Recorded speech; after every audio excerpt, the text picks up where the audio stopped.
வணக்கம். நீங்க ரொம்ப கஷ்டப்பட்டு உழைச்சி சம்பாதிச்ச சொத்துக்கள திடீர்னு வர்ற ஒரு தீ விபத்துல இருந்து காப்பாத்துற ஒரு முக்கியமான கேடயம் தாங்க தீ காப்பீடு. அது எப்படி வேலை செய்யுது, அதோட பயன்கள் என்னன்னு தான் நாம இப்போ விரிவா பார்க்க போறோம்.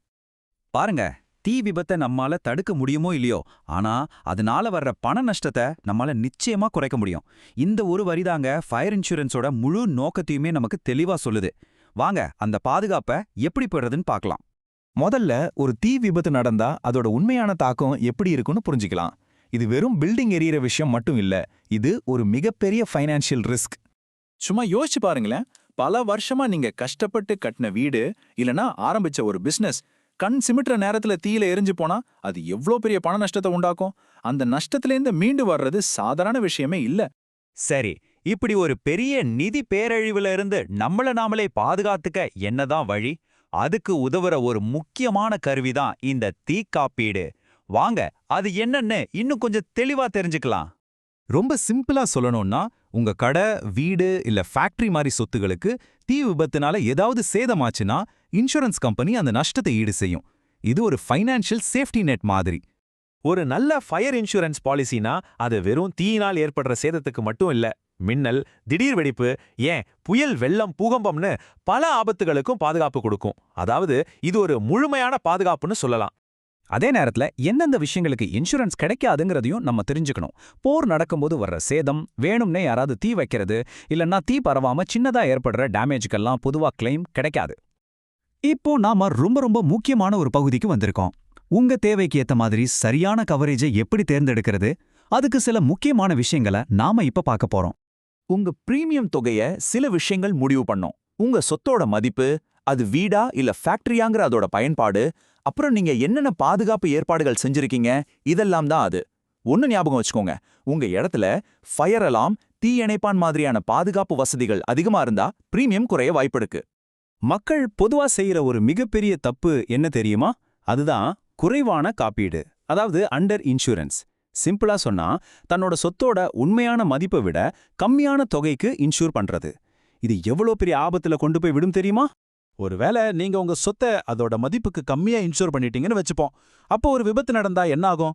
இது ரொம்ப முக்கியமான கேள்வி இல்லையா? இந்த டேபிள கொஞ்சம் பாருங்களேன். இது நிலைமைய ரொம்ப தெளிவா விளக்கும். உங்க சொத்தோட உண்மையான மதிப்பு 20 லட்சம் ரூபான்னு வச்சுப்போம். ஆனா நீங்க வெறும் 10 லட்சம் ரூபாய்க்கு தான் பாலிசி எடுத்திருக்கீங்க. அதாவது பாதி மதிப்புக்கு தான். இப்போ தீ விபத்துல ஒரு 4 லட்சம் ரூபாய் நஷ்டமாயிடுச்சுன்னா இன்சூரன்ஸ் கம்பெனி உங்களுக்கு அந்த 4 லட்சத்தையும் கொடுக்காது. நீங்க 50% தான் இன்சூர் பண்ணியிருக்கிறதுனால நஷ்டத்திலையும் 50%, அதாவது வெறும் 2 லட்சம் ரூபாய் மட்டும்தான் உங்களுக்கு கிடைக்கும். பாத்தீங்களா, இது எவ்வளோ பெரிய நஷ்டம்னு? பாலிசியில மதிப்பு கணக்கிடுறதுக்கு 2 முக்கியமான வழிகள் இருக்கு. ஒன்னு புனரமைப்பு மதிப்பு பாலிசி. இதுல சேதமான பொருளுக்கு பதிலா ஒரு புத்தம்புது பொருள் வாங்குறதுக்கு என்ன செலவாகுமோ அந்த முழு காசையும் கொடுத்துருவாங்க. இன்னொன்னு சந்தை மதிப்பு பாலிசி. இதுல அந்த பொருளோட தற்போதைய தேய்மான மதிப்பை கழிச்சிட்டு மிச்ச பணத்தை தான் தருவாங்க. முழுமையான பாதுகாப்பு வேணும்னு நினைச்சீங்கன்னா ஆப்ஷன் தான் பெஸ்ட். சரி, ஒருவேளை துரதிருஷ்டவசமா விபத்து நடந்துட்டா இன்சூரன்ஸ் பணத்தை எப்படி கிளைம் பண்றது? இந்த ப்ராசஸ் ரொம்பவே சிம்பிள் தான். வாங்க அதோட படிகள்ல இப்ப பார்க்கலாம். இந்த கிளைம் ப்ராசஸ் ரொம்ப நேரடியானது தான். முதல்ல கொஞ்சம் கூட தாமதிக்காம இன்சூரன்ஸ் கம்பெனிக்கு தகவல் சொல்லணும்.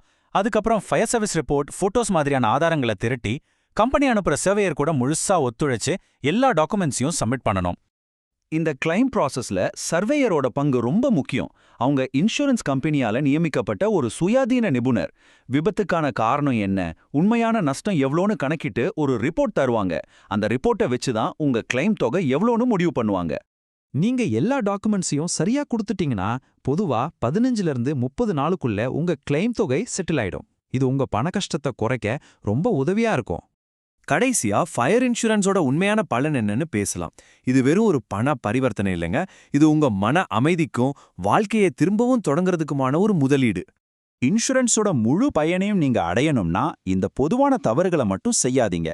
உங்க சொத்தோட முழு மதிப்புக்கு இன்சூர் பண்ணுங்க, பாதுகாப்பு ஏற்பாடுகளை சரியா வச்சுக்கோங்க, பாலிசி கண்டிஷன்ஸை படிச்சு பாருங்க, அப்புறம் கரெக்டான நேரத்துல ரெனியூவல் பண்ணுங்க. இது உங்களை பெரிய நஷ்டத்துல இருந்து காப்பாத்தும். இந்த ஒப்பீடு எவ்வளவு அருமையா இருக்கு பாருங்க. இன்சூரன்ஸுங்கிறது ஒரு தேவையில்லாத செலவு கிடையாது. அது எதிர்பாராத ஒரு பேரழிவிலிருந்து நம்மளை காப்பாத்தி திரும்பவும் கரை சேர உதவுற ஒரு உயிர்காக்கும் கவசம் மாதிரி.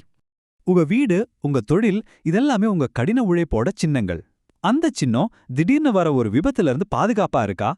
இந்த கேள்வியோட உங்களை சிந்திக்க விட்டு இந்த விளக்கத்தை நான் முடிக்கிறேன். யோசிங்க, செயல்படுங்க.